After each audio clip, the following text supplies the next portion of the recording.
C'era una volta un piccolo paese. Al centro del paese c'era una piazza e nella piazza c'era un grande orologio.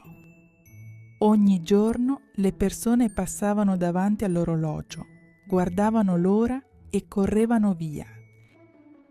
Un bambino invece si fermava sempre, guardava le lancette muoversi lentamente. «Perché vai così piano?» chiese un giorno. «Io non vado piano», rispose l'orologio.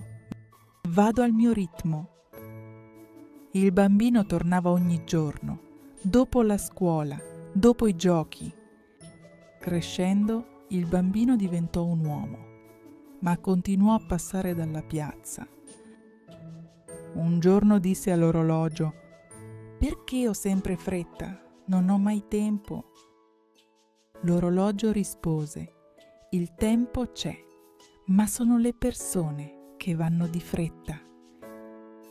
Passarono gli anni, l'uomo diventò anziano e camminava lentamente. Un giorno si sedette nella piazza. Non guardò l'orologio, ma guardò il cielo. L'orologio continuava a segnare l'ora giusta, ma per la prima volta qualcuno non aveva fretta. E capì che il tempo non serve solo per correre, ma anche per vivere.